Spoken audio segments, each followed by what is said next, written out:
ज्ञानेश्वर माऊलींची एक ओवी आहे, रात्रंदिवस न म्हणता उपासिती. तसं मला जर ब्रह्मरूप व्हायचं आहे असेल, माझं जीवन अत्यंत आनंदाने व्यतीत व्हावं असं मला वाटत असेल, तर तत्त्वज्ञानाचा अभ्यासाचा कंटाळा करून मला चालणार नाही. हे या ठिकाणी आधी आपण लक्षात घ्यायचं आहे. आणि माझ्या हितासाठी हे तत्त्वज्ञान मला ऐकायचं आहे अशी आधीच आपण जर भूमिका घेतलेली असेल, तर हे ऐकण्यामध्ये आपली गोडी जी आहे ती नक्कीच वाढती, चढती वाढती राहील.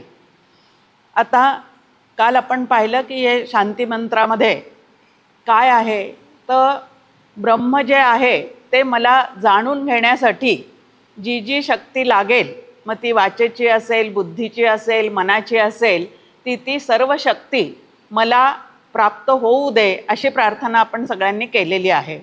आता हे ब्रह्म जे आहे ते ब्रह्म माझं स्वरूप असताना सुद्धा मला त्याचं विस्मरण झालेलं आहे आणि विस्मरणामुळे आनंदघन स्वतः मी असून सुद्धा सध्या मात्र स्वतःच्या बाबतीमध्ये मी सुखी आहे किंवा दुःखी आहे ह्या पद्धतीने बोलत चाललेली आहे. आता खरोखरीच आनंदघन परमात्मा हे माझं स्वरूप असताना माझ्या अंतःकरणाला अखंड अनुभव असायला हवा, तो म्हणजे आनंदाचा. जसा तुकाराम महाराजांना आहे, आनंदाचे डोही आनंद तरंग, की ह्या जगामध्ये ते राहून सुद्धा त्यांना अखंड आनंदाचा अनुभव आहे. आता संतांसाठी भगवंतांनी वेगळं जग निर्माण केलेलं आहे आणि आमच्यासाठी त्यांनी वेगळं जग निर्माण केलेलं आहे का? असं अजिबात नाही. ज्या जगामध्ये आम्ही राहतो आहोत त्याच जगामध्ये या संतांनी सुद्धा आपलं जीवन व्यतीत केलेलं आहे. तरीही त्यांच्या मुखामध्ये अभंग आहे, आनंदाचे डोही आनंद तरंग. वास्तविक पाहता सुखसोयींनी युक्त असणारी एकही गोष्ट तुकाराम महाराजांच्या घरात नव्हती, समर्थ रामदास स्वामींच्या घरात नव्हती, म्हणजे मठात नव्हती, की ज्या सुखसोयींनी युक्त असणाऱ्या फ्लॅटमध्ये आम्ही राहतो सुख मिळावं म्हणून. त्यातली एकही गोष्ट त्यांच्या ठिकाणी नसतानाही त्यांचा अनुभव मात्र आहे आनंदाचे डोही आनंद तरंग. आणि तुमचा आमचा अनुभव मात्र आहे रच्या पुढे ड. असं का? प्रश्न आहे आपल्यासमोर की आमचा अनुभव काय आहे, तर रडारड, नुसतीच रडारड चाललेली आहे. तर ही तफावत कशामध्ये आहे, तर विचारांमध्ये आहे. त्यांनी जो विचार केला तो, त्यांनी ज्याला घट्ट धरून ठेवलं ते, आणि आम्ही ज्याला धरून ठेवतो ते, आणि आम्ही ज्याचा विचार करतो ते, ह्याच्यामध्ये महद अंतर आहे. आणि म्हणून ह्या विचारांच्या गोंधळातून स्वतःची सुटका करून घेणे ह्याला साधना असे म्हणतात. साधनेची एक छान व्याख्या या ठिकाणी आपल्याला मिळून जाते की विचारांमध्ये निर्माण झालेलं जे प्रदूषण आहे ते दूर करण्यासाठी शास्त्राचा अभ्यास करून शास्त्रीय विचार करण्याची सवय स्वतःला लावून घेणे ह्याला साधना असे म्हणतात. आणि ही साधना शिकण्यासाठी आपल्याला या उपनिषदाचं जे तत्त्वज्ञान आहे ते ऐकण्याची काय आहे, तर या ठिकाणी अत्यंतिक गरज आहे. काल आपण पाहिलं की प्रस्थानत्रयीचे 3 ग्रंथ आहे, दशोपनिषदे, ब्रह्मसूत्रे आणि तिसरं भगवद्गीता. आणि जोपर्यंत ह्या तिन्हीचा व्यवस्थित अभ्यास आम्ही करत नाही तोपर्यंत विचार कसा करावा हे आम्हाला कळत नाही. आणि चुकीचा विचार करणारे जे आहेत ते दुःखी होत राहतात, सुखी होत राहतात. आणि व्यवस्थित विचार करणारे जे आहेत ते मात्र आनंदघन होऊन राहतात. मग आम्हाला सगळ्यांना ओढ कशाची आहे? अशा आनंदाचीच आहे. मग तो आनंद जर मला प्राप्त करायचा असेल तर मला 5 गोष्टी व्यवस्थित समजून घेतल्या पाहिजेत. एक म्हणजे ब्रह्म म्हणजे काय आहे, ईश्वर म्हणजे काय, माया म्हणजे काय, जग म्हणजे काय, आणि जीव म्हणजे काय, आणि यांचा आपापसातला संबंध कसा आहे. आता जीव ब्रह्मरूपच आहे असा जर शास्त्राचा सिद्धांत आहे, तर मग मी त्याच्यापासून वेगळं का बरं पडलेली आहे? मला त्या ब्रह्माविषयीचा अनुभव का बरं येत नाही आहे? मी त्याच्यापासून भिन्न का झालेली आहे? त्या भिन्नतेची कारणं काय आहेत? आणि ती कारणं बाजूला करून मला परत अभिन्न होण्यासाठी काय करावं लागेल? या सर्व पद्धतीने विचार करणे याला साधना असे म्हणतात. आणि उपनिषदामध्ये जी ब्रह्मविद्या सांगितलेली असते ती विद्या शिकून 3 गोष्टी आहेत आपल्यासमोर. डॉक्टर काका म्हणतात प्रवचनाच्या निमित्ताने, एखाद्या ग्रंथाचा अभ्यास करण्याच्या निमित्ताने नो द सिस्टीम हे जे आहे ते होऊन जातं. पण त्याच्यानंतर जी जबाबदारी आहे ती काय आहे? Use the system. ती जबाबदारी कोणाकडे आहे? तर जो श्रवण करतो किंवा जो प्रवचन करतो, या दोघांवर सुद्धा ती काय आहे? तर जबाबदारी आहे. आणि नो द सिस्टीम, त्याच्यानंतर यूज द सिस्टीम जर झाली तर गेट द रिझल्ट आहे. आनंदाचा अनुभव मला जर घ्यायचा असेल तर ज्या ज्या प्रक्रिया मी आता या माध्यमातून ऐकणार आहे, जेवढ्या साधनेच्या व्याख्या मी या माध्यमातून ऐकणार आहे, तेवढ्या सगळ्या साधना करून माझं जीवन जे आहे ते साधनाभिमुख करण्याची गरज जी आहे ती माझ्या ठिकाणी नक्कीच मला कळली पाहिजे. आणि त्या साधना जीवनात उतरवण्याचा प्रयत्न मी सातत्याने करत राहिले तर गेट द रिझल्ट नक्की आहे. आणि त्याच्यानंतरचं पुढं जे सांगितलेलं आहे, जे नंतर सांगितलेलं आहे ते आम्ही आधीच करतो. फॉरगेट द सिस्टीम हे आम्हाला कधी सांगितलेलं आहे? फळ आल्यानंतर, मिळाल्यानंतर फॉरगेट द सिस्टीम सांगितलेली आहे. पण आमचं शिबिर संपलं की फॉरगेट द सिस्टीम व्हायला सुरुवात होऊन जाते आणि आम्ही मात्र कसे राहतो? तर जैसे थे राहतो. तर अशी फजिती आमची होऊ नये म्हणून आपण या ठिकाणी काय करायचं आहे? तर उपनिषद जे आहे ते उत्तम पद्धतीने समजून घ्यायचं आहे. आता ऐतरेय उपनिषदामध्ये सुरुवात जी केलेली आहे तीच मुळात ही सृष्टी निर्माण कशी झाली ते सांगायला सुरुवात केलेली आहे. आता सृष्टी जर मिथ्याच आहे, या सृष्टीच्या विचारांचा त्यागच करायचा आहे, तर ती समजून कशासाठी घ्यायची आहे हा प्रश्न आमच्या समोर येतो. किंवा समजूनच कशाला घ्यायची? त्या वाटेला जायचंच नाही तर मग ते समजून कशाला घ्यायचं? तर त्याचं उत्तर आपल्याला ज्ञानेश्वर माऊलींनी दिलेलं आहे.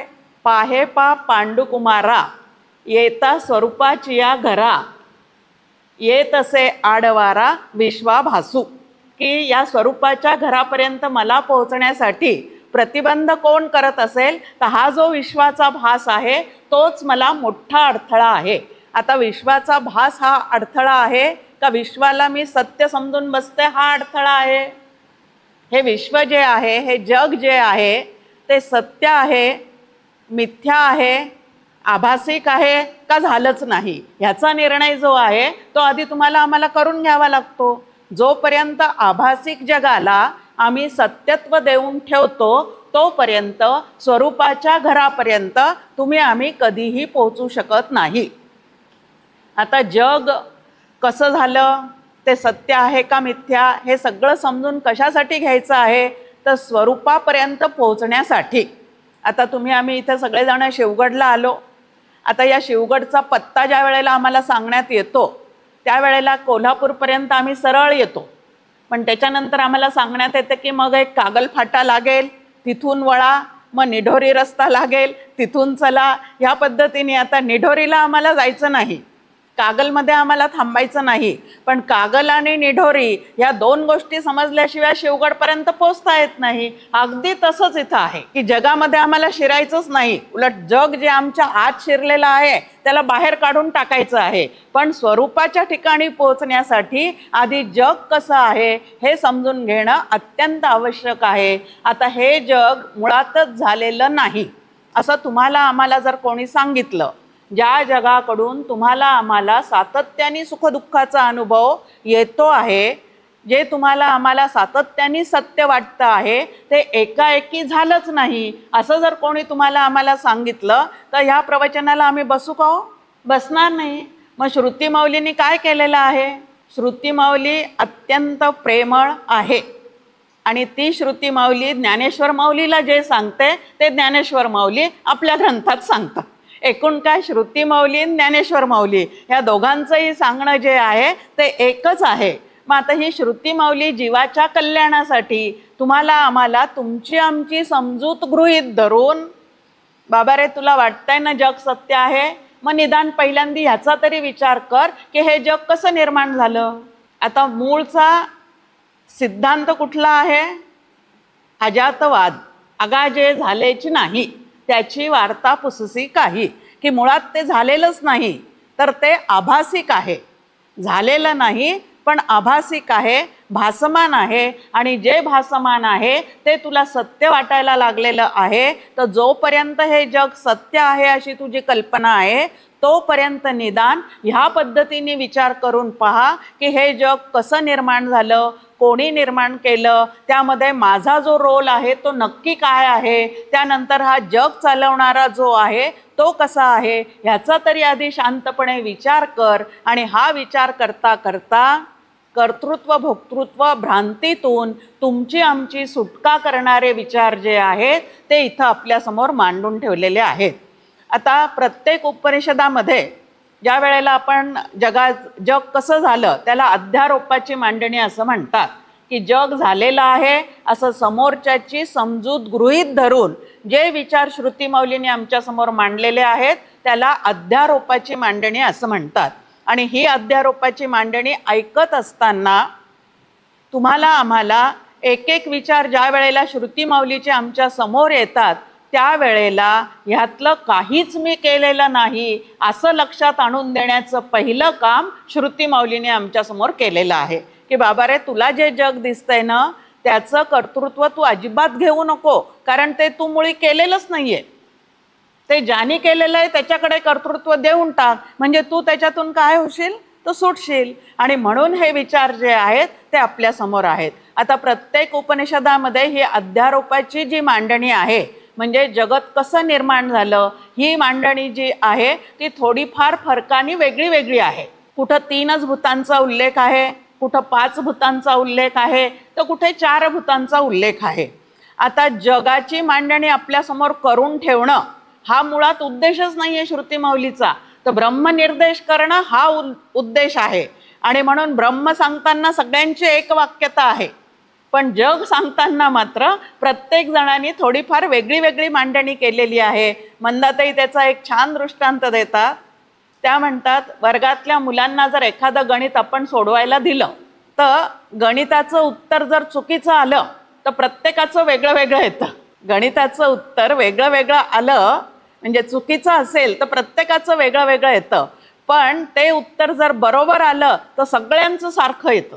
ते उत्तर जे आहे ते सगळ्यांचं सारखं येतं. मग ब्रह्माच्या बाबतीत सगळ्यांचं उत्तर एकच आहे, सारखंच आहे, कारण ते बरोबर आहे.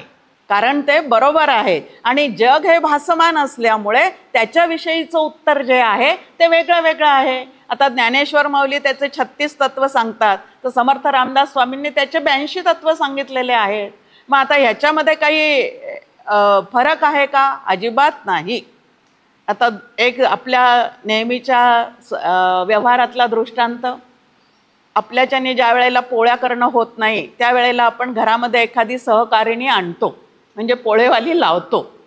आता त्या पोळेवालीला जर मी सांगितलं, आता रोजच्या तिच्या पोळ्या ठरलेल्या आहेत 10 पोळ्या करायच्या, पण एखाद्या दिवशी जर मी तिला सांगितलं की आज माझ्याकडे 2-4 पाहुणे जेवायला येणार आहेत तेव्हा 15 पोळ्या कर, तर ती इतकी चतुर असते ना, कणिक तेवढीच घेते.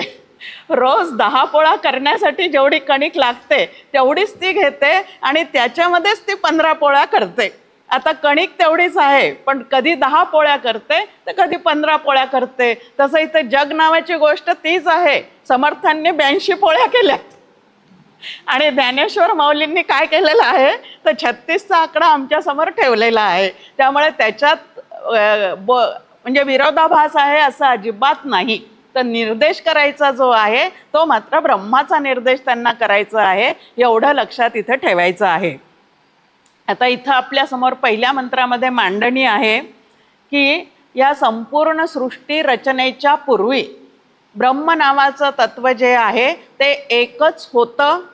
सृष्टी निर्माण झाली तरी ते एकच आहे आणि सृष्टी प्रलयाला गेली तरी सुद्धा ते एकमेव अद्वितीय असंच राहणार आहे. सृष्टी निर्माण झाली, सृष्टीच्या निमित्ताने अनेक नामरूप तयार जरी झालेले असले तरी ब्रह्म नावाचं तत्व जे आहे ते मात्र एकमेवा द्वितीय अखंडैक एक रस असंच त्याचं स्वरूप आहे. आणि ते ब्रह्म जसं सांगितलेलं आहे तसं आम्ही त्याच्याकडे पाहणं म्हणजे ते जाणणं, ह्याला साधना असे म्हणतात. नाही तर शास्त्र एक सांगताना आम्ही दुसरंच पाहतो, असं करून या ठिकाणी चालणार नाही. तर ब्रह्माचं जे वर्णन केलेलं आहे ते तसंच करायचं की सृष्टी निर्माण होण्यापूर्वी त्या ब्रह्मा व्यतिरिक्त दुसरी वस्तू म्हणून अजिबात नव्हती.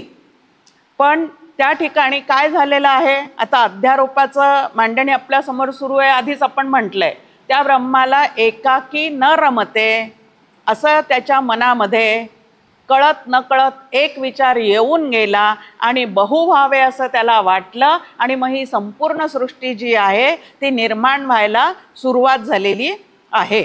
अशी या ठिकाणी की त्याने विचार केला की आपण आता काय करावं, लोकांची रचना करावी. आता इथं लोक शब्दाचा अर्थ आहे अनुभवाला येणारी सृष्टी निर्माण करावी.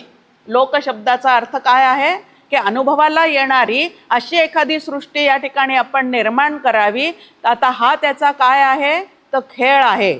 पण त्याचा खेळ जोपर्यंत आम्ही समजून घेत नाही तोपर्यंत आमच्या जीवनाचा मात्र खेळ खंडोबा चाललेला असतो. आणि म्हणून हा भगवंताचा खेळ आहे. त्या खेळातले आम्ही खेळाडू आहोत आणि खेळाडूंनी नेहमी खिलाडू वृत्तीने जीवन जगावं एवढं जर आम्ही लक्षात घेतलं तर आमच्या जीवनामध्ये आमच्या संसारामध्ये आनंदच आनंद निर्माण होऊ शकतो. मग आता आमच्या मनामध्ये जर एखादा संकल्प निर्माण झाला तर तो संकल्प पूर्ण करण्यासाठी आम्हाला खूप खटाटोप करावा लागतो. घर बांधण्याचा संकल्प निर्माण झाला.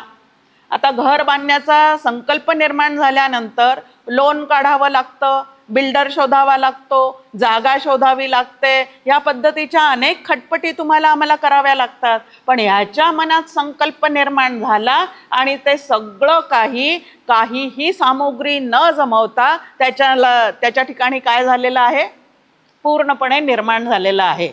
जसं आम्ही स्वप्न पाहतो तिथं कुठलीही सामुग्री नसते, पण तरी स्वप्नामध्ये अनेक गोष्टी तुम्हाला आम्हाला दिसतात की नाही, त्या नुसतं मनोमात्रच असतात. तसं या भगवंताच्या नुसतं मनात यायला अवकाश. आता खरं तर ब्रह्माचं वर्णन आपण जेव्हा ऐकू तेव्हा ते ब्रह्म अमन आहे असं सांगितलेलं आहे. म्हणजे जिथं मनच नाही तिथं संकल्प निर्माण होईल का? पण आम्हाला सृष्टी सत्य वाटते आणि म्हणून त्या सृष्टीची व्यवस्था लावण्यासाठी त्याच्या मनात संकल्प आला आणि त्या संकल्पातून ही संपूर्ण सृष्टी जी आहे ती निर्माण झाली. या पद्धतीचं वर्णन जे आहे ते श्रुती माऊलीने तुमच्या आमच्यासमोर करून ठेवलेलं आहे.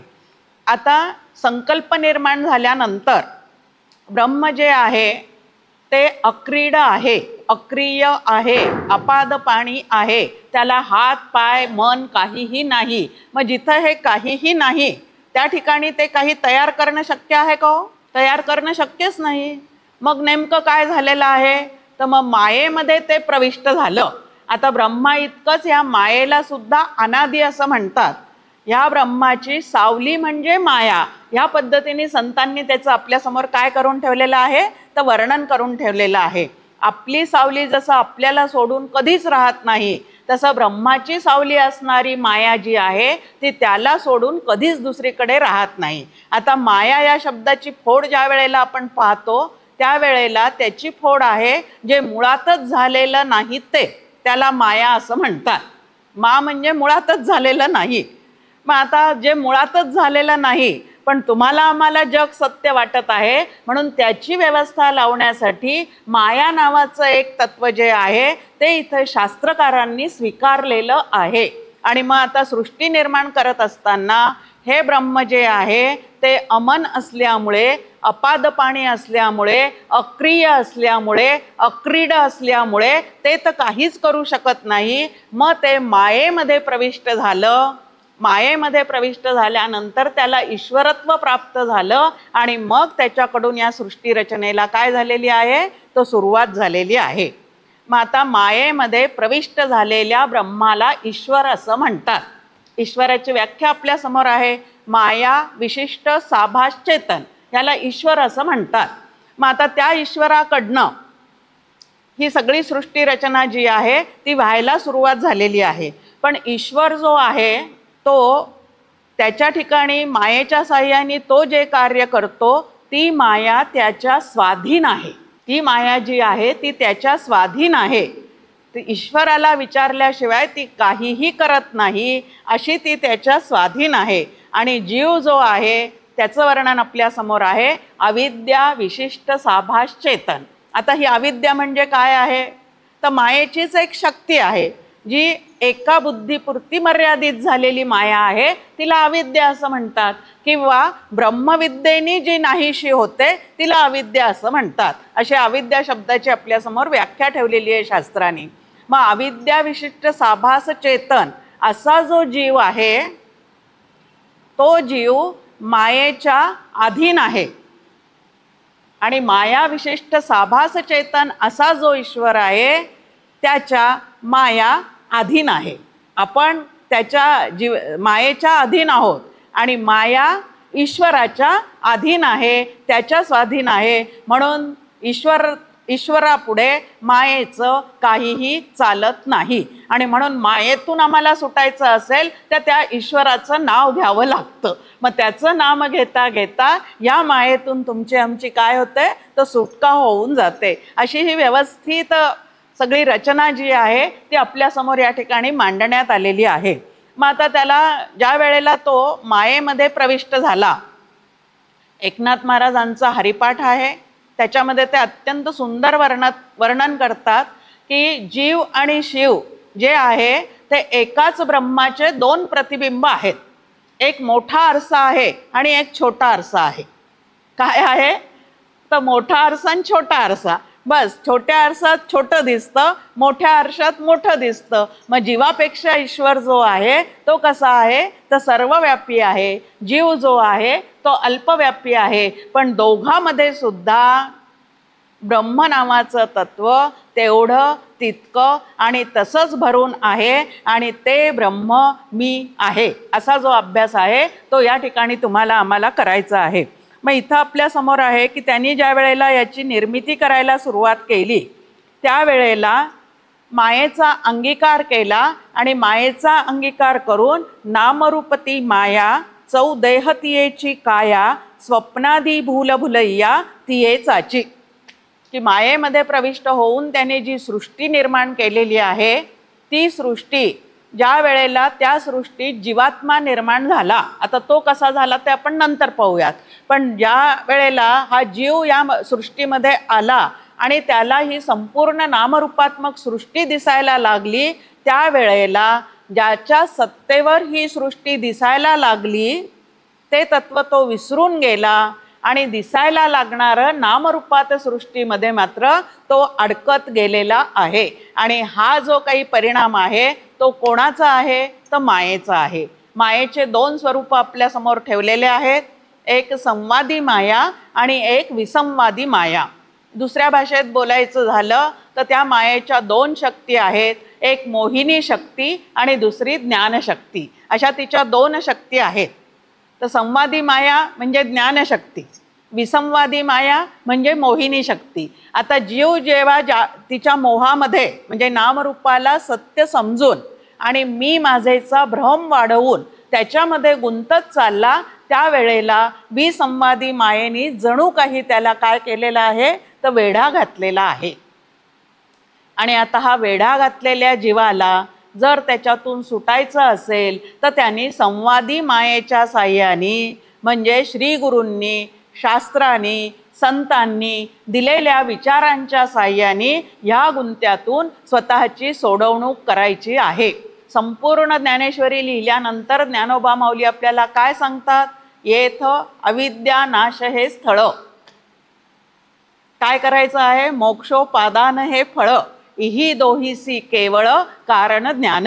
काल आपण ऐकलं बरवे ज्ञान, ते ज्ञान हे आहे जे तुम्हाला आम्हाला सगळ्या बंधनातून मोकळं करणार आहे. मग जसजसं श्रुती माऊलीचा किंवा ज्ञानेश्वर माऊलींच्या साहित्याचा आम्ही अभ्यास करतो, तसं तसं माझ्यातली अविद्या जी आहे ती कमी होते की नाही हे बघण्याचं काम, तपासण्याचं काम कोणी करायचं आहे. डॉक्टर काकांच्या हॉस्पिटलमध्ये, क्लिनिकमध्ये 3 वाक्य लिहिलेले होते असं अनेक जण आम्हाला सांगतात. मी कोण आहे, काय करत आहे, लक्षात आहे ना. मग आता मी जर साधक असेल तर साधकाने लक्षात ठेवायचं आहे मी साधक आहे, तर मग नामरूपात गुंतून मला चालेल का? स्वतःला साधक म्हणवत आहे तर नामरूपात गुंतून चालणार नाही.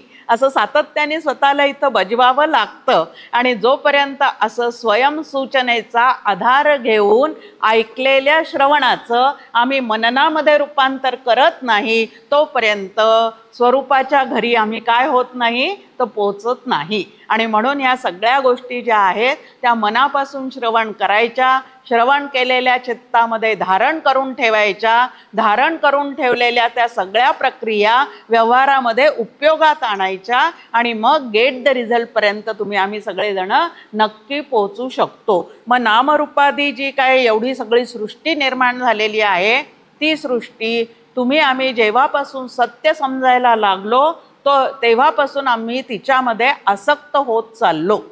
आता ती सृष्टी कशासाठी समजून घ्यायची? कारण सृष्टीला सत्य समजल्यामुळे त्याच्यातले सगळे विषय भोगूनच आम्ही सुखी होणार आहे अशी चुकीची कल्पना धारण केल्यामुळे सातत्याने या सृष्टीमध्ये सुख शोधण्याचा आम्ही प्रयत्न करतो, आणि सुख सुख म्हणत आहे दुःख ठाकून आले ह्या पद्धतीचा अनुभव जीवनभर जगत राहतो.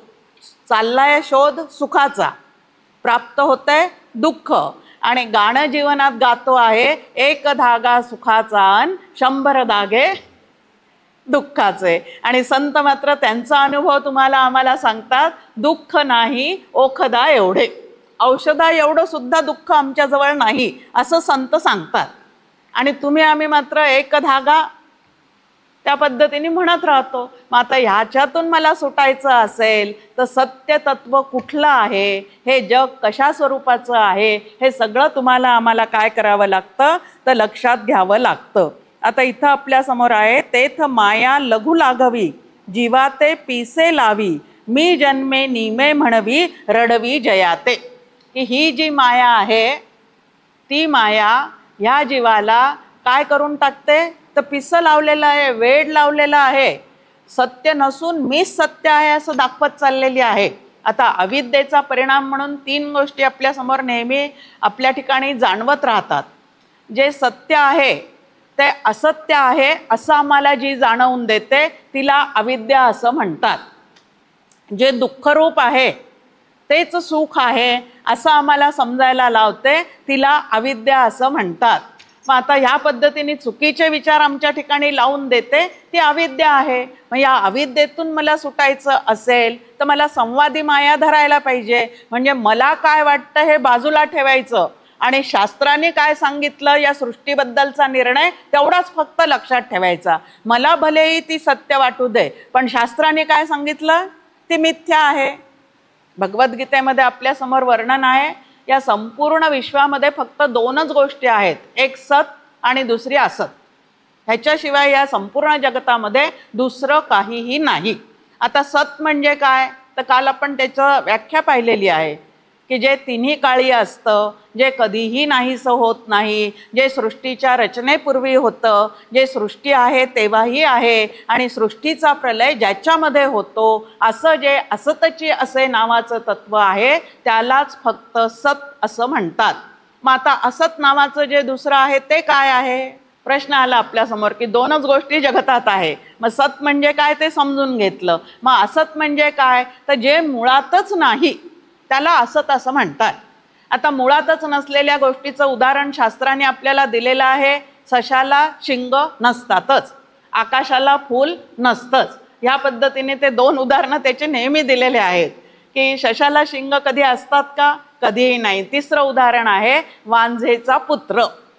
आता वांझेच्या पुत्राची कोणी जन्मपत्रिका करू शकेल का? जो मुळातच नाही त्याची जन्मपत्रिका कधी करणं शक्य आहे का? मग तसं आहे हे असत नावाचं तत्व असं आहे. मग आता जग नावाचं तत्व कसं आहे? जगासंबंधीचा निर्णय चाललेला आहे आपला. आता जग या सतच्या लक्षणाशी जुळतं का? सतची व्याख्या आपण काय पाहिली, जे तिन्ही काळात असतं. आता ह्या जगातली कुठली वस्तू, कुठली व्यक्ती, कुठली परिस्थिती तिन्ही काळात एकसारखी असते? हो असते का कुठली वस्तू एकसारखी? कितीही जपून ठेवली लग्नातली पैठणी तरी सुद्धा तिला विटल्याशिवाय चिरा पडल्याशिवाय ती राहत नाही. मग ती पैठणी सत्य असू शकते का? अजिबात असू शकत नाही. व्यक्तींचे स्वभाव सत्य आहेत का? आपण बोलताना बोलतो लहानपणी हा इतका खोडकर होता, आता एकदम शांत झाला. लहानपणी इतका शांत होता, आता खूपच चळवळ्या झाला. म्हणजे ह्यामध्ये सुद्धा बदल आहे की नाही? त्यामध्ये बदल आहे. रंगरूप आमचं जे आहे ते कायमचं एकसारखं आहे का? मध्येच गोरं असणाऱ्या अंगावर वांग उमटतात, एकदम चेहरा काळा पडून जातो, असे बदल आमच्या याच्यामध्ये सुद्धा घडतात की नाही? मग ते तरी सत्य आहे का? जे सतत बदलणारं आहे त्याला सत्य म्हणता येत नाही. सत्य फक्त एकच आहे, त्याला ब्रह्म असं म्हणतात. आणि ह्याच ब्रह्माला सगळे संत विठ्ठल असं म्हणतात. म्हणून सत्य तू सत्य तू सत्य तू विठ्ठला, की या सृष्टीमध्ये दुसरं काही सत्य समजू नका. सत्यच समजायचं झालं ना तर फक्त विठ्ठलाला सत्य समजा, रामाला सत्य समजा, कृष्णाला सत्य समजा आणि श्री गुरुला सत्य समजा. बाकी कुठल्याही गोष्टीला सत्य समजू नका. सुखदुःखात्मक जी परिस्थिती तुमच्यावर अधूनमधून सारखी येत राहते ती एकसारखी आहे का कायम? कधी सुखाची परिस्थिती आहे, कधी दुःखाची परिस्थिती आहे. म्हणजे परिस्थिती बदलणारी आहे, वस्तू बदलणारी आहे, व्यक्ती बदलणारी आहे, म्हणून ती सत्य नाही. आता जग सत्य नाही याचा निर्णय लागला. आता जग असत आहे का? संतांसाठी जग जे आहे ते मुळीच झालेलं नाही, हा सिद्धांतापर्यंत ते पोचलेले आहेत. पण तुमच्या आमच्यासारखे सामान्य जीव जे आहेत ते ह्या जगाला एकदम असंच समजून चालू शकतात का? नाही. मग एक व्यावहारिक सत्ता आमच्या समोर ठेवलेली आहे. म्हणून जग नावाचं जे काही गौडबंगाल आहे ते सच्च्या लक्षणाशी सुद्धा जळत नाही आणि असच्च्या लक्षणाशी सुद्धा जुळत नाही. म्हणून ह्या जगाला सतासत विलक्षण, अनिर्वचनीय, म्हणून माईक, म्हणून मिथ्या आणि म्हणून त्यागण्यास योग्य. पुढचा शब्द अंडरलाईन करायचा की म्हणून त्यागनास योग्य. म्हणजे जग आणि जगासंबंधीचे जेवढे काही विचार आहेत ते व्यावहारिक सत्तेपुरते जेवढे करायचे तेवढेच करायचे आणि त्यानंतर मात्र मनातून ते सगळे काढून टाकायचे. कारण ते जे विचार आहेत त्या विचारांना अंतःकरणात ठाव देऊन ठेवला तर ब्रह्मविचारासाठी अंतःकरण मोकळं राहणार नाही. सदा सर्वदा मोकळी वृत्ती राहे. समर्थ म्हणतात नाम घेण्यासाठी असू दे किंवा ब्रह्मविचार करण्यासाठी असू दे मन मोकळं असावं लागतं. ते जर आधीच कशा कशाने भरलेलं असेल, विशेषतः संसाराच्या चिंतानी, जो संसार ह्या जगातला आहे, जे जग मिथ्या आहे त्या मिथ्या जगातल्या सगळ्या गोष्टी अंतःकरणात जर भरून ठेवलेल्या असतील तर ब्रह्मविचार त्या आतमध्ये शिरतील का हो आमच्या? आधी डबे रिकामे करावे लागतात तेव्हा दिवाळीचे फराळ त्याच्यामध्ये भरता येतात. नुसतेच रिकामे करून चालत नाही, तर स्वच्छ घासून पुसून ठेवावे लागतात. तसा अंतःकरणाचा डबा सुद्धा आधी पूर्ण रिकामा करावा लागतो, नंतर नामाच्या साह्याने घासावा लागतो आणि मग आपल्यासमोर ज्ञानेश्वरीतली ओवी आहे, जेणे भ्रांतीपासून हिरतले गुरुवाक्ये मन धुतले. भ्रांतीपासून बाजूला होणं म्हणजे काय आहे? खाली पाटी लिहिलेली आहे पहा आपल्या जेवणगृहामध्ये की आधी ताटातलं खरकटं काढून टाकून मग ताट वाटी काय करावं? धुवावं. कारण खरकट्यासहित ते घासायला गेलं तर आपले हातही खराब होतात आणि त्याचे डागही लवकर निघत नाही. मग आधी खरकटं काढा, म्हणजे आधी भ्रांतीतून बाजूला व्हा. काय आहे? म्हणून ओम शांती शांती शांती, 3 भ्रांतीतून आधी बाजूला व्हा आणि मग गुरुवाक्य मन धुवा. म्हणजे मग ते ब्रह्म मी आहे अशा विचाराला बळकटी तेव्हाच प्राप्त होईल ज्या वेळेला या भ्रांतीतून मी माझी आधी विचारांच्या साह्याने सुटका करून घेईल आणि मग आत्मस्वरूपी घातले रोवून या. त्याच्यानंतर ते पक्क आत्मस्वरूप म्हणजे काय ते माझ्या लक्षात येईल आणि आतपर्यंत मला ते काय करावं लागेल? तर रुजवता येईल. मग ते रुजल्याशिवाय फळणार कसं आहे? 3 गोष्टी आपल्यासमोर आहे. आत्मा नावाचं तत्व माहीत नाही, श्रवण करा. आत्मा नावाचं तत्व माहिती आहे पण कळतं पण वळत नाही अशी स्थिती आहे, मनन करा. आता कळतं वळतं पण फळत नाही अशी स्थिती आहे, तेव्हा श्रवण मनन निधिध्यासन या ऐसे नाही साधन, म्हणून ते नित्य नूतन केलेची पाहिजे.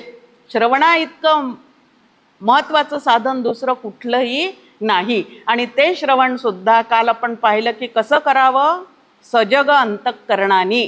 अवधान देऊन लक्ष पूर्ण त्या ठिकाणी ठेवून ज्या वेळेला आम्ही ते श्रवण करतो तेव्हा ज्याला उत्कृष्ट श्रवण साधना जमलेली आहे त्याला पुढच्या भक्ती करण्याची काही गरजच नसते. उत्कृष्ट श्रवण साधना ज्याला जमलेली आहे आणि हे सगळे विचार आतमध्ये धारण करून ज्याला संसारामध्ये जीवनामध्ये उपयोगात आणता येतात त्याला दुसऱ्या साधना करण्याची खरोखरीच काही गरज पडत नाही.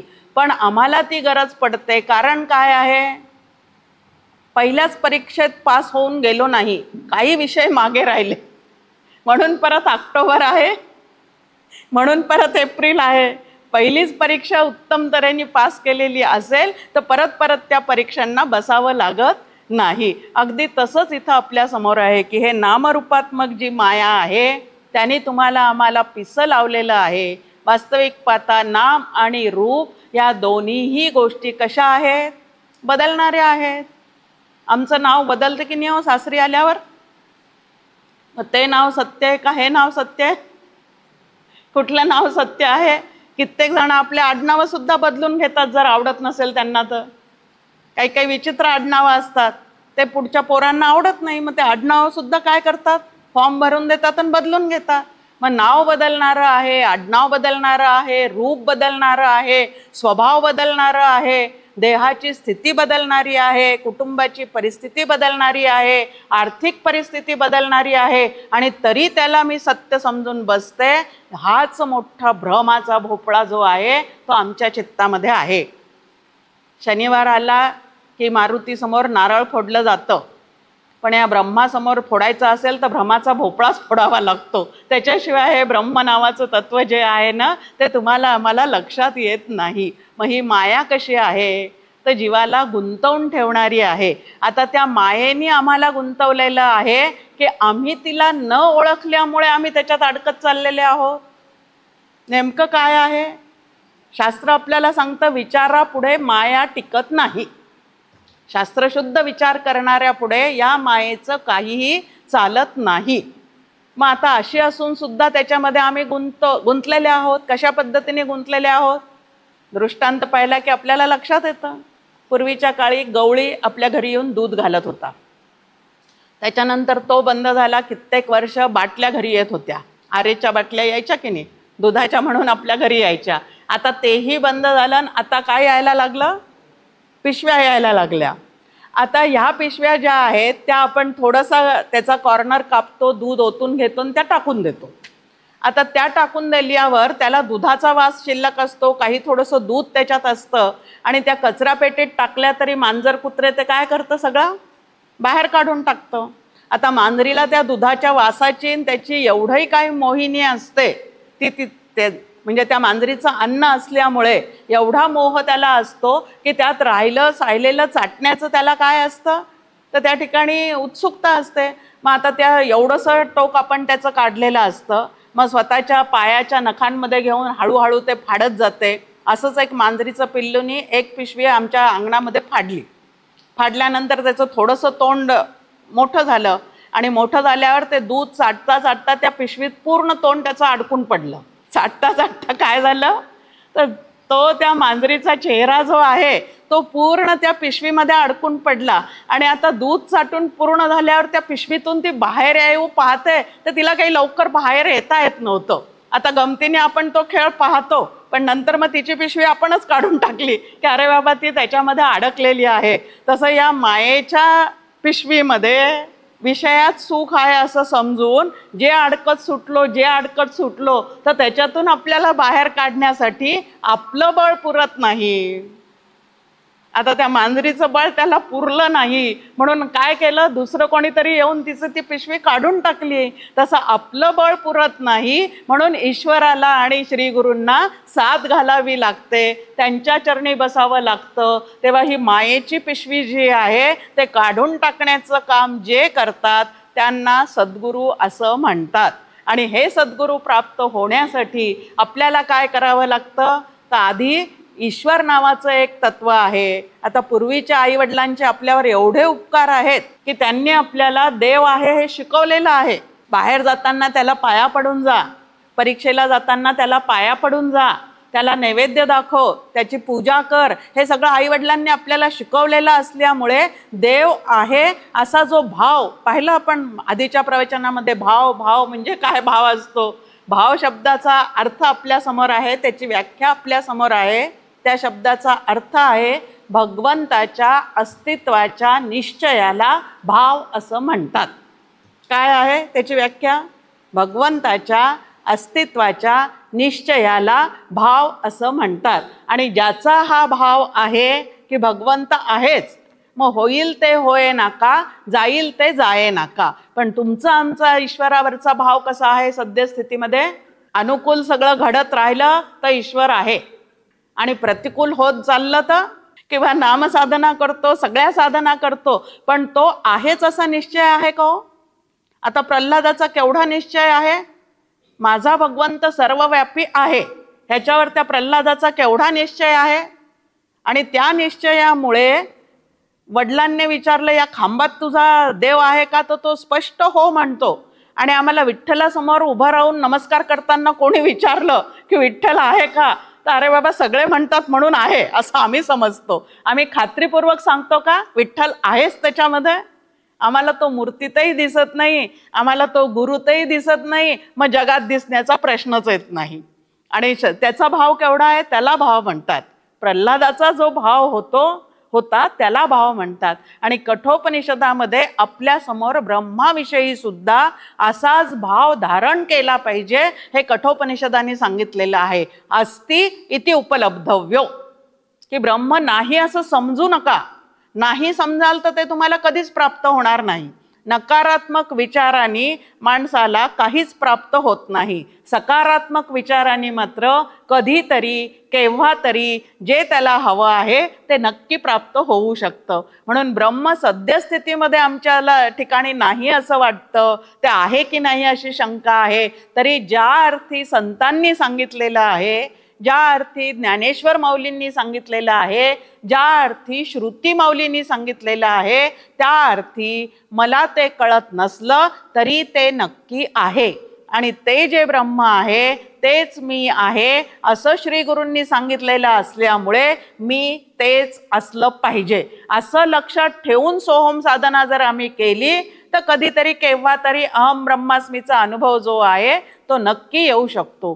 पण ते नाहीच आहे, असणंच शक्य नाही, मी असेल की नाही कोणास माहिती, ह्या पद्धतीने साशंक वृत्तीने जर आम्ही साधना करायला बसलो तर आम्हाला त्याचा कधीही अनुभव येणार नाही. म्हणून माया नावाचं एक तत्व आहे. ही सृष्टी निर्माण करताना भगवंतानी तिचा आधार घेतला किंवा त्याच्यामध्ये तो प्रविष्ट झाला आणि संपूर्ण जग त्यांनी निर्माण केलेलं आहे. त्या जगातला एक जीवात्मा म्हणजे मी आहे.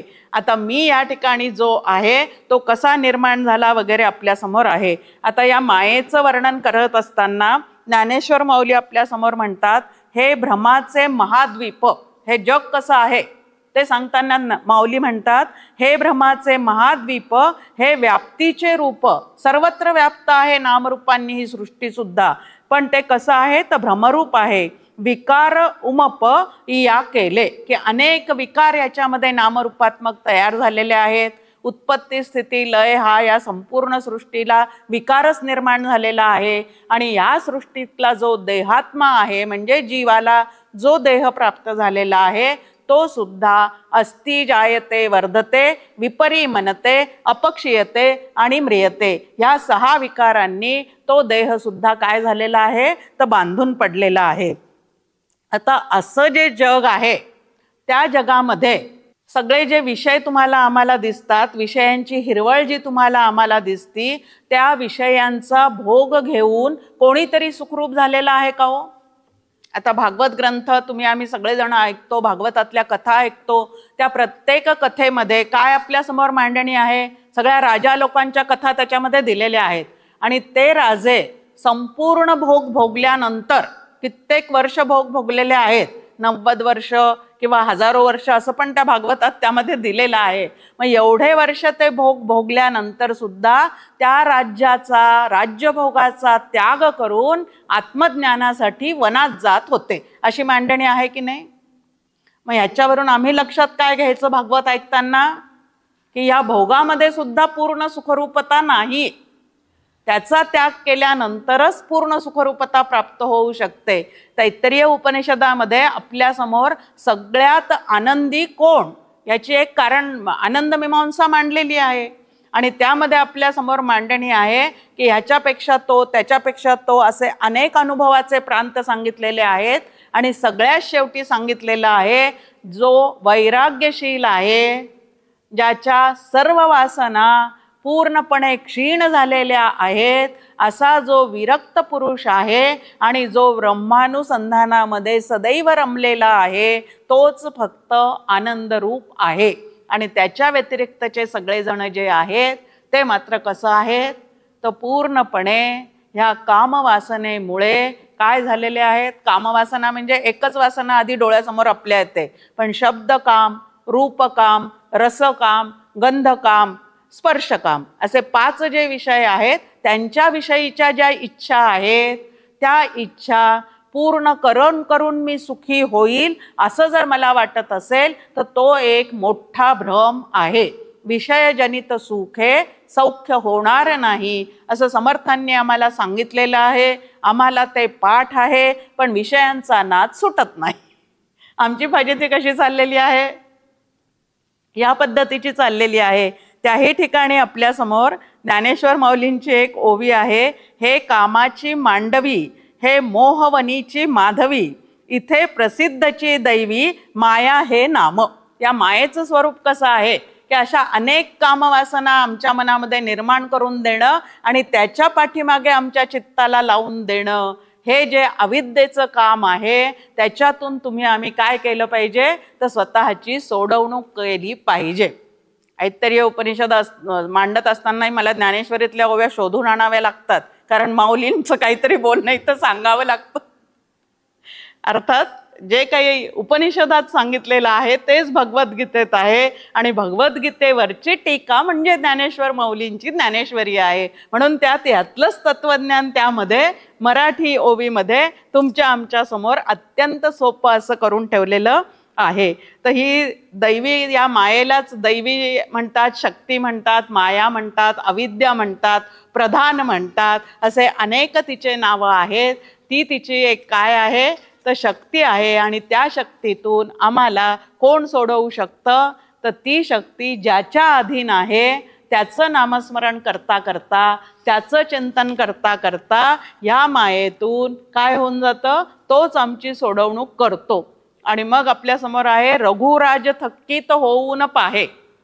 त्या रघुराजाला सुद्धा आश्चर्य वाटतं की जो या अंतःकरणाच्या मायेतून सुटून माझ्यापर्यंत पोचलेला आहे त्याच्याकडे तो भगवंत सुद्धा आश्चर्याने पाहतो की अरे हा कसा काय सुटला ह्याच्यातून, कारण खेळ मांडलेला आहे त्यांनी, शिवाशिवीचा लपंडावाचा खेळ मांडलेला आहे. आणि हा सगळ्यातून सुटून, या मोहनगरीतून सुटून माझ्यापर्यंत कसा येऊन पोचला, माझी मायेने याला अडकवलं नाही, कारण त्यांनी संवादी मायेचा आधार घेतलेला आहे, नामाचा आधार घेतला, ध्यानाचा आधार घेतला, गुरुशरणता प्राप्त झालेली आहे. आणि म्हणून तो या विसंवादी मायेतून हळूहळू सुटून तिकडं आलेला आहे.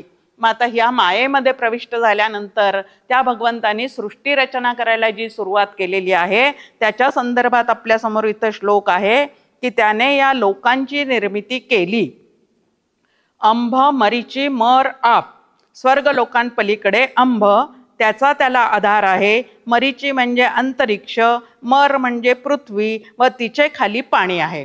आता हा श्लोक मराठीत वाचला काय कळला हो आपल्याला, यातल्या शब्दांचे अर्थ जर माहिती नसतील तर हा श्लोक आपल्याला कळेल का, अजिबात कळत नाही. आणि त्याच्यासाठी असे शिबिर आयोजित करावे लागतात आणि या सगळ्या गोष्टी ज्या आहेत त्या समजून घ्याव्या लागतात. आता इथं अंब म्हणजे आकाश, मरीची म्हणजे अग्नी, मर म्हणजे पृथ्वी, आप म्हणजे पाणी, वायूचा मात्र याच्यामध्ये उल्लेख केलेला नाही. तर त्यांनी सृष्टी निर्माण केली. सर्वप्रथम त्यांनी आकाश निर्माण केलं, मग वायू निर्माण झाला, मग अग्नी निर्माण झाला, मग आप निर्माण झालं आणि मग पृथ्वी निर्माण झाली. ह्या पद्धतीने ह्या अध्यारोपाच्या मांडणीतून हे 5 महाभूत जे आहेत ते ईश्वराने म्हणजे ब्रह्माने जेव्हा मायेमध्ये प्रविष्ट झाला तेव्हा तो ईश्वर रूप झाला आणि ईश्वराने ही सगळी सृष्टी निर्माण केलेली आहे.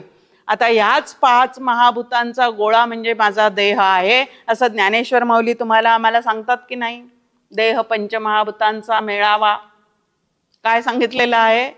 मग आता हे 5 महादेव, ज्या देहाला मी माझं माझं माझं म्हणून कुरवाळते म्हणते किंवा त्याचं ओझं घेते, त्या देहामध्ये जे 5 महाभूत आहेत ज्यांच्या साह्याने माझं स्थूल देह सूक्ष्म देह बनलेला आहे, ते महाभूत ही माझी निर्मिती आहे का भगवंताची निर्मिती आहे? वाचलाय आत्ता श्लोक आपण की त्यांनी निर्माण केलं. मग त्यांनी निर्माण केलं तर त्याच्या निर्मितीतून हा देह निर्माण झालेला आहे. मग तो देह त्याचा आहे का माझा आहे? मी काय समजते आता? निर्णय इथं लागून जातो. व्यवस्थित विचार असल्यामुळे निर्णय काय लागलेला आहे की 5 महाभूत ही त्याची निर्मिती आहे, त्याच महाभूतातून हा देह निर्माण झालेला आहे आणि 5 महाभूत त्याच्या असल्यामुळे त्या निर्मितीतून निर्माण झालेला हा देह सुद्धा त्याचाच आहे. आता एवढा स्पष्ट निर्णय असल्यावर सुद्धा या देहाला मी माझं म्हणून मी कुरवाळावं का? मग असं देह तादात्म्य वृत्ती काढून टाकणे ह्याला साधना असे म्हणतात. साधनेची छान व्याख्या आपल्या समोर येते की नाही? तर साधना साधना म्हणजे काय करावं?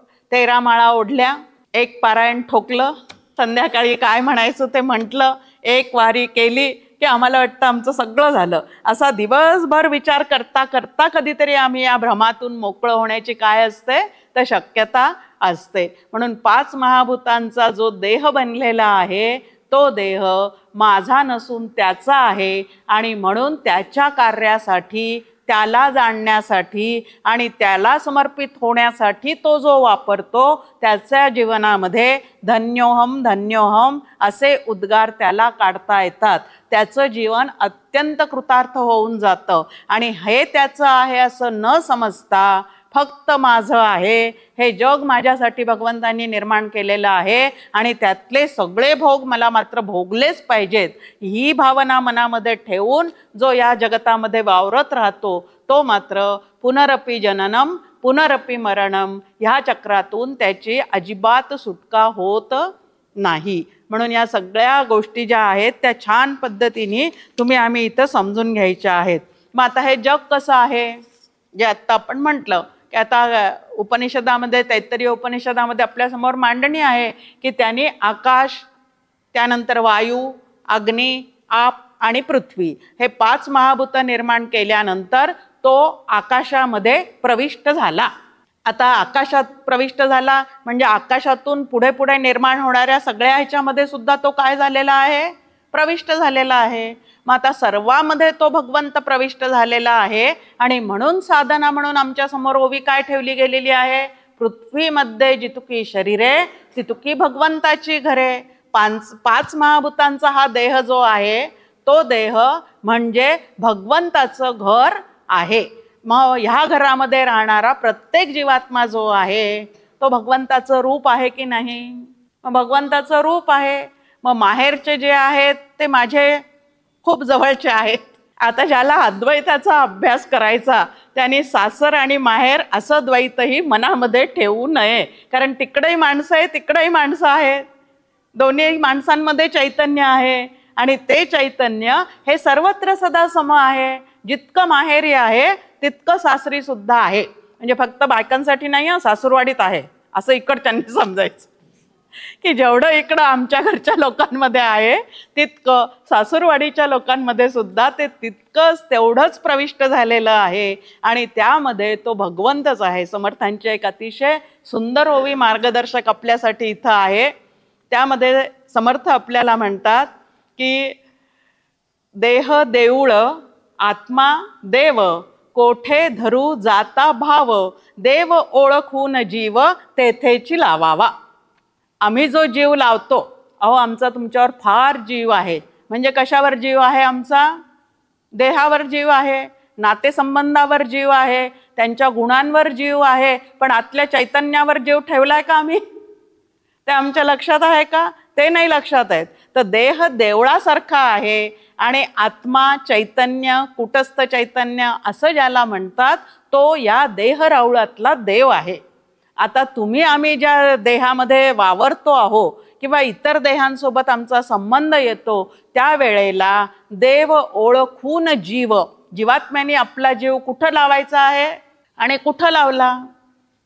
जीवलग जीव घेती मागुता जन्म देती. या जीवलगांच्या ठिकाणी आमचा जीव जर आम्ही समर्पित केलेला असेल तर परत त्यांच्या पोटी आलो नसो, संपत्ती भरपूर असेल तर हंड्यावर म्हणजे नागोबा होऊन बसणं. संपत्तीवर जीव ठेवला मग कुठं जाऊन बसलो?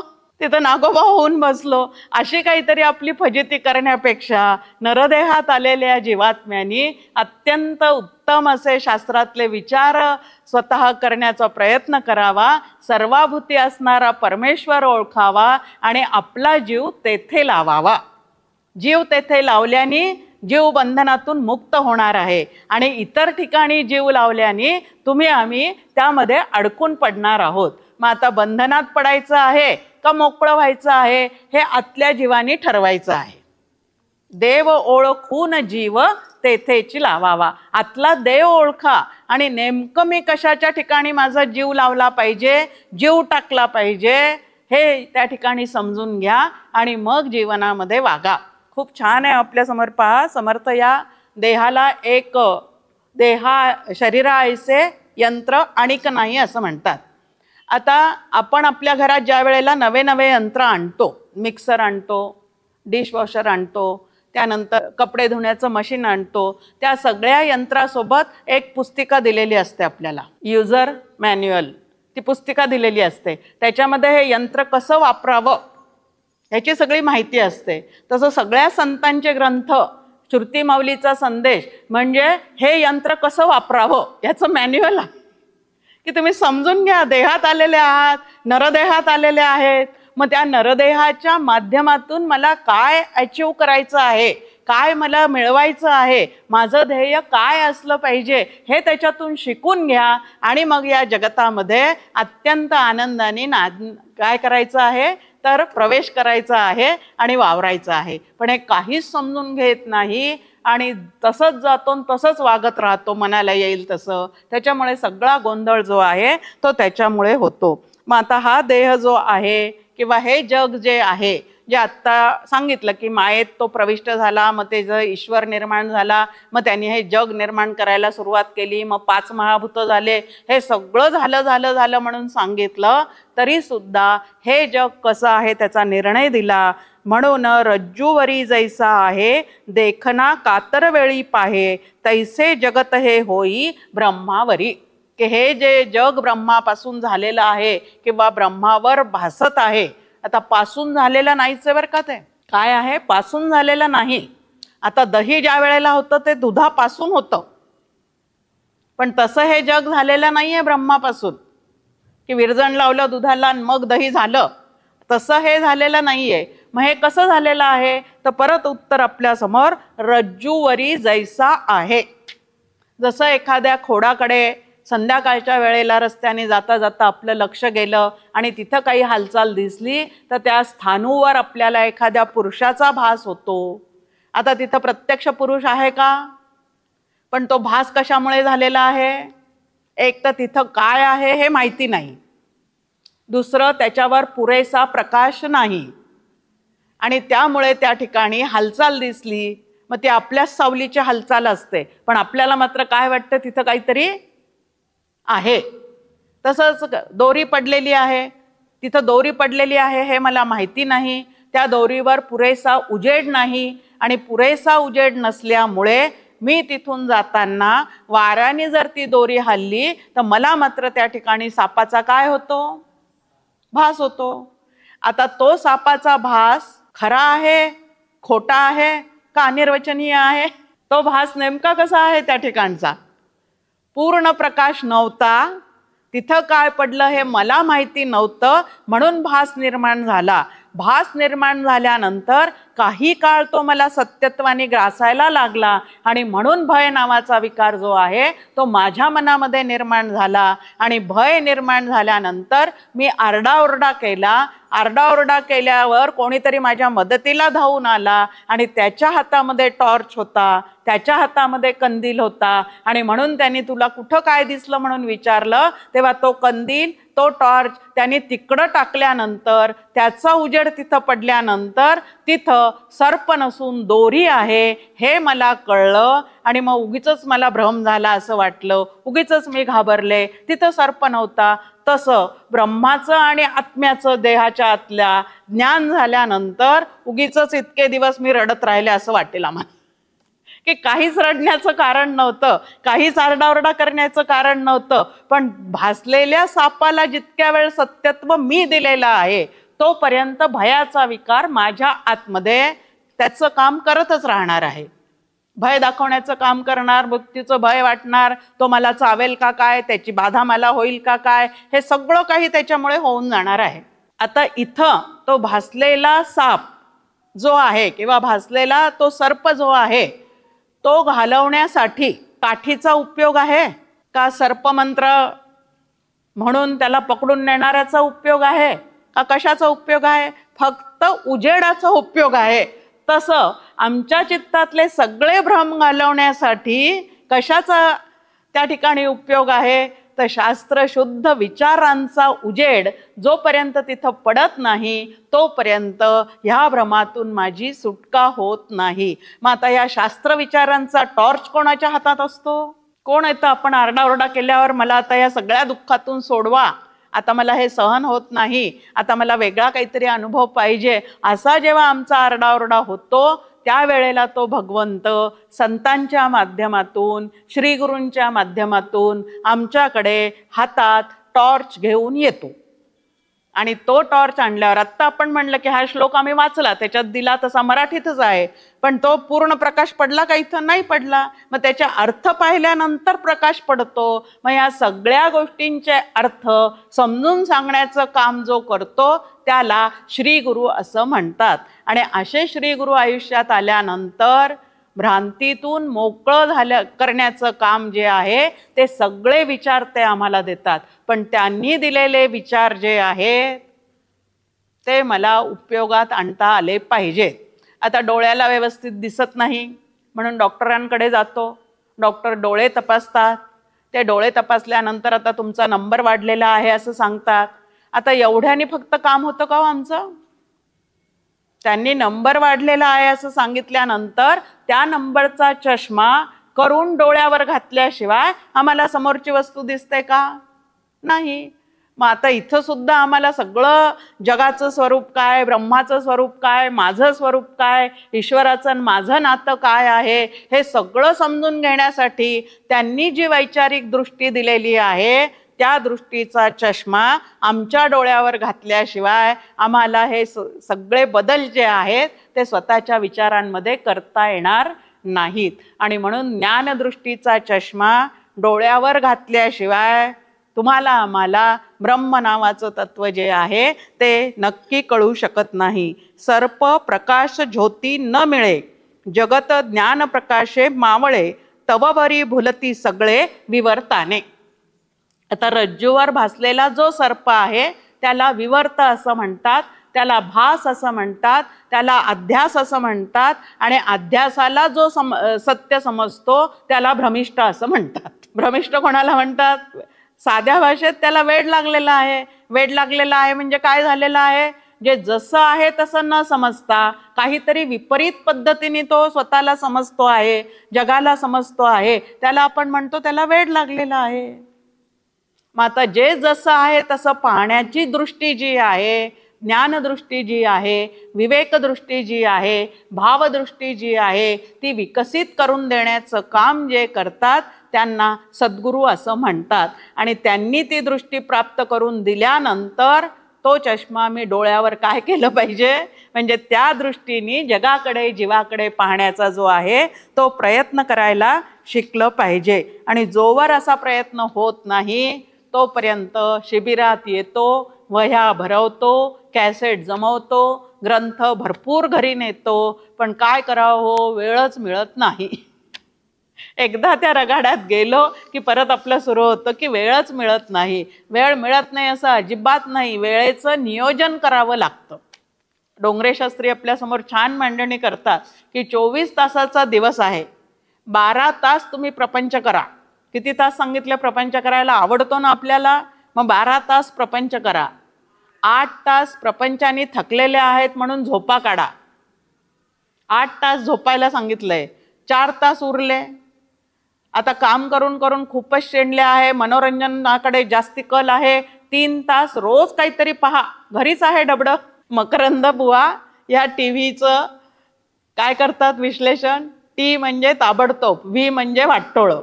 चित्ताचं जे वाटोळं करतं ताबडतोब त्याला टीव्ही असं म्हणतात. तर आता 3 तास रोज तुम्ही करमणूक करा तरी 1 तास उरतो.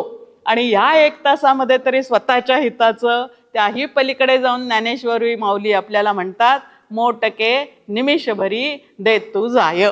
की 1 तासभर तुला बसता येत नाही, 5 मिनिट तुला बसता येत नाही, 1 क्षणभर तरी बसायचा प्रयत्न कर. आणि त्या एका क्षणामध्ये मी बाकीचं काही नसून फक्त मी ब्रह्म आहे, मी देवाचा आहे, असा तरी विचार करण्याचा प्रयत्न कर. हा प्रयत्न रोज करता करता अंतःकरणाला जो शांतीचा अनुभव तुझ्या येईल, त्यावेळेला मात्र काय होईल की हळूहळू हा पिरियड 1 क्षणाऐवजी 2 क्षण की नाही, सातत्याने त्यातच बसावंसं वाटेल, असं नंतर पुढे पुढे होईल. पण नित्याच्या दिवसातला 1 क्षण तरी त्याला देण्याचा आपण प्रयत्न केला पाहिजे की नाही? केला पाहिजे. मग इथं आपल्या समोर आहे की त्यांनी आता हे लोक तर निर्माण केले, म्हणजे 5 महाभूत तर निर्माण केलेले आहे. आता 5 महाभूत निर्माण झाल्यानंतर लोकपाल निर्माण केले पाहिजेत. सत्ता हातात आल्यानंतर मंत्रिमंडळ स्थापना केली पाहिजे. तसंच इकडं आहे की एकदा सत्ता हातात आली की मंत्रिमंडळ नेमलं पाहिजे की नाही?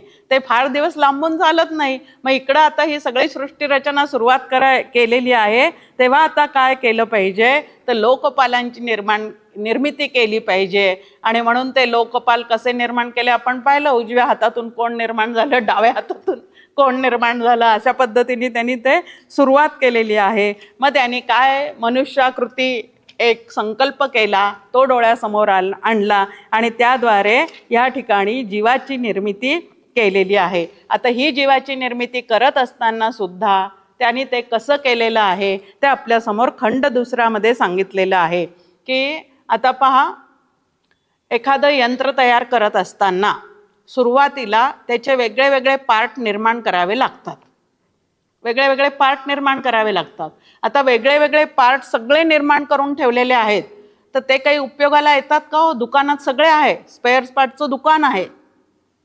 आता व्यवहारामध्ये त्याला त्याचं पोटा पाण्याचा धंदा मिळेल, पण त्याच्यातून आम्हाला काय मिळणार आहे?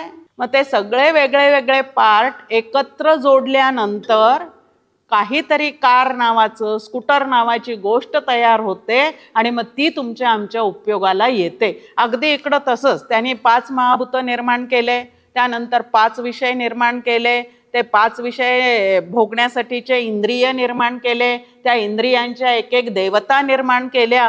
पण हे सगळं वेगळं वेगळं ठेवलं. त्या देवतांना भूक तहान नावाची गोष्टही देऊन टाकली. पण त्या देवता म्हणतात की अरे तू हे सगळं निर्माण केलं, पण प्रत्यक्षामध्ये भूक तहान शमवण्याची व्यवस्था तू काहीच केली नाही.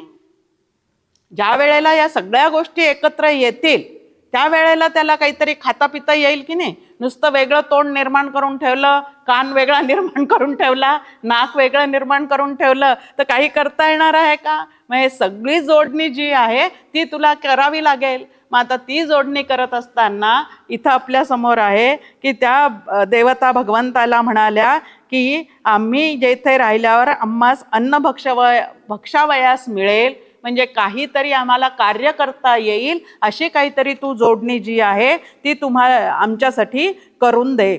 मग त्या ठिकाणी भगवंतानी काय केलेलं आहे? आधी इतर जे कीटक आहेत, त्यानंतर पक्षी आहेत, त्यानंतर जळचर प्राणी आहेत, असे अनेक प्राणी निर्माण केले.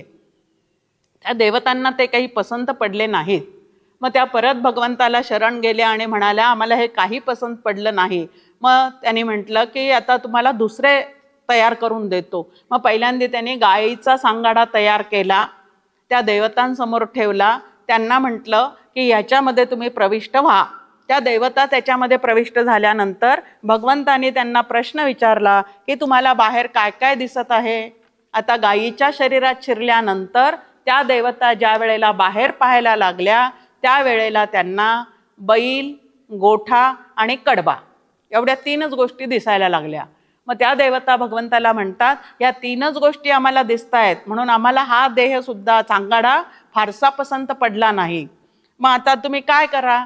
मग आता दुसरा सांगाडा तयार केला, तो केला घोड्याचा. फार महत्वाची कथा आहे हा, छान ऐका. की तो घोड्याचा तयार केला. आता घोड्याचा तयार केल्यानंतर ह्यामध्ये तुम्ही प्रविष्ट व्हा असं त्या देवतांना सांगितलं. मग देवता त्याच्यामध्ये प्रविष्ट झाल्यानंतर बाहेर काय दिसतं विचारल्यावर त्यांनी परत सांगितलं की घोडी, तबेला आणि घास याच्या व्यतिरिक्त काहीच दिसत नाही. त्यामुळे आम्हाला हा पण काय नाही आहे फारसा पसंत नाही. मग अगदी सगळ्यात शेवटी जी आकृती निर्माण केली किंवा जो सांगाडा निर्माण केला भगवंतानी तो सगळ्यात शेवटचा सांगाडा म्हणजे मनुष्य देह निर्माण केला. आणि मनुष्य देह निर्माण केल्यानंतर त्या देवतांना विचारलं काय काय दिसतंय तुम्हाला. तेव्हा देवता म्हणतात काय दिसत नाही भगवंता, सगळं काही दिसतंय. या ठिकाणी सगळं काही दिसतंय पण जे दिसायला लागलं त्याच्यामध्ये इतके आम्ही वाहवत गेलो. आता काय काय दिसायला लागलं, कसं दिसायला लागलं त्याचं छान वर्णन डॉक्टर काकांच्या काव्यामध्ये आहे. ते काव्य खाली विवेकी मशाल म्हणून लावलेलं आहे, ते तुम्ही सगळं वाचून काढा.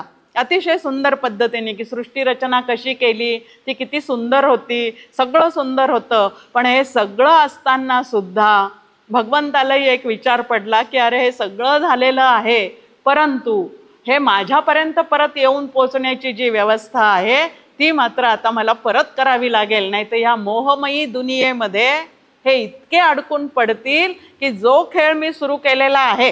आता लपंडावाच्या खेळामध्ये काय असतं, लपलेल्याला शोधून काढणं. आता भगवंत हे सृष्टी निर्माण करून तो त्यामध्ये लपून बसलेला आहे. आमचं अंतःकरण निर्माण करून आतमध्ये लपून बसलेला आहे आणि लपून बसलेला आहे हे तो उघडपणे सांगतो तैसा हृदयामध्ये मी रामू. भगवंताची वाणी म्हणजे संतांच्या मुखातून बोलतो. मग तिथं सांगतो की नाही तैसा हृदयामध्ये मी रामू ममैव अंशो जीवलोके सांगितलं की नाही त्यांनी. मग आता इतकं स्पष्ट तो सांगतो की तुम्हाला मला शोधायचं तर आज शोधा. पण आम्ही मात्र त्याला कुठे शोधतो, सातत्याने बाहेर शोधतो. आणि बाहेर शोधल्यामुळे बहिर्मुख झाल्यामुळे आत असणारा परमात्मा असून आम्हाला दिसेनासा झालेला आहे. आता असून दिसेनासा जो झालेला आहे तो दिसावा म्हणून नसून असलेल्या सृष्टीतून बाहेर पडावं लागतं. नसून असलेल्या सृष्टीमध्ये अडकलेले आहोत आणि असून असलेल्या परमेश्वराला विसरलेले आहोत. मग आता या 2 गोष्टीतून आमची सुटका करणारा जो आहे, ज्याने या जगताचं स्वरूप ओळखलेलं आहे त्याला शरण गेलं पाहिजे. ज्याला ब्रह्मविद्या पूर्ण माहिती आहे. बरं नुसती माहिती आहे का, श्रीगुरूंचं वर्णन आपल्यासमोर कसं केलेलं आहे. शब्दज्ञाने पारंगतू ब्रह्मानंदे सदा डुल्लतू आणि शिष्य प्रबोधिनी समर्थू यथा उचित निजभावे. नाथ महाराजांनी केलेली सुंदर व्याख्या आहे सद्गुरूंची की श्रोत्रिय आहे, ब्रह्मनिष्ठ आहे आणि शिवाय दयाळू आहे. जे जे आपल्याला प्राप्त झालेलं आहे ते जसंच्या तसं समोरच्याला देण्यासाठी तत्पर आहे. इतके ते श्री गुरु कशा आहेत समर्थांनी वर्णन केलंय. स्नेहाळू कृपाळू जनी दास पाळू. काय त्या श्रीगुरूंचं वर्णन, स्नेहाळू आहेत, कृपाळू आहेत आणि जनामध्ये तुमचं आमचं पालन करणारे आहेत. अशा त्या श्रीगुरूंना शरण गेल्याशिवाय आतमध्येच असणारा परमात्मा, बहिर्मुख असणारी आमची अंतर्मुख वृत्ती, बहिर्मुख असणारी वृत्ती अंतर्मुख करण्याचं सामर्थ्य श्री गुरु कृपेमध्ये असतं. आणि म्हणून श्री गुरूंना शरण गेल्यानंतर आतला परमात्मा जो आहे तो तुम्हाला आम्हाला दिसायला लागतो. आता हा जो सगळा संसार तुम्हाला आम्हाला भासतोय तो संसार कसा आहे, हा जग कसा आहे, या जगाच्या ठिकाणी खरंच संसार म्हणून काही निर्माण झालेला आहे का, आमच्या कल्पनेतून निर्माण झालेला आहे. परत ज्ञानेश्वर माऊली आम्हाला सांगतात तो हा जगडंबरू नव्हे एथ संसारू हा जाणे महातरू थावला असे. की इथं खरोखरीच संसार म्हणून काही नाहीच आहे. तो संसार जो तुम्हाला आम्हाला वाटतोय तो कसा आहे तर भासलेला आहे आणि भासलेल्या गोष्टीला आम्ही सत्य समजून बसलेले आहोत. तेवढा भास म्हणजे काय, सत्य म्हणजे काय, ते भासातून कसं बाहेर व्हायचं हे सगळं त्या श्रीगुरूंकडनं समजून घेतलं की आमच्याही ठिकाणी संसार असून नसल्यासारखा होतो. आता सद्यस्थितीमध्ये नसून असल्यासारखा आहे. तो संसार सद्यस्थितीमध्ये आमच्यासमोर कसा आहे, नसून असल्यासारखा आहे. पण आता श्री गुरु कृपेने मात्र असून नसल्यासारखा करण्याचं सामर्थ्य श्री गुरूंच्या विचारामध्ये आहे. म्हणून घरी गेल्यानंतर अहो संसारच नाही आम्हाला असं बोलायचं नाही. घरी गेल्यावर काय म्हणायचं आहे, अवघाचं संसार सुखाचा करेन. घरी गेल्यावर मात्र असे शब्द वापरायचे आहे. पण आतून मात्र हा संसार जो मुळात आहे तो मुळातच काय आहे, तर भासमान आहे, हे या ठिकाणी लक्षात घ्यायचं. आता या संसारातून जर मला तरुण जायचं असेल तर श्री गुरु माझ्या हातामध्ये काय देतात. खूप सुंदर डॉक्टर काकांची ओवी या ठिकाणी आहे की जे संसारू तरू पाहती ते अनद्भगा म्हणे श्रुती, जरी अविद्येची या निवृत्ती साधन हवे. म्हणून अहम ब्रह्माचे वल्हे अभेदाची या बाहुबळे, गुरुकृपे संसार कल्लोळे पहिलं जावे. की श्री गुरु जे तुम्हाला आम्हाला महावाक्य समजून सांगतात त्या महावाक्याचा अंतःकरणावर सुंदर संस्कार करून घ्यावा आणि मी यू आहे त्यू आहे असं सगळं सोडून द्यावं आणि मी ब्रह्म आहे एवढं फक्त लक्षात ठेवावं. आणि ते लक्षात ठेवून हा संसार समुद्र जो आहे तो बाजूला सारण्याचा प्रयत्न करावा. असं करता करता तुम्ही आम्ही नक्की तिथपर्यंत पोहोचू शकतो. मी ब्रह्म आहे हे वल्हे हातात घेऊन भेदरहित आत्म्याच्या चिंतनाचे बाहुबल वापरून श्री गुरूंच्या साह्याने ह्या उसळत्या सागराच्या पलीकडे जाण्याचा प्रयत्न साधकांनी करावा. ह्या पद्धतीने दुसरा खंड सुद्धा आपला या ठिकाणी पूर्ण झालेला आहे. जय जय रघुवीर.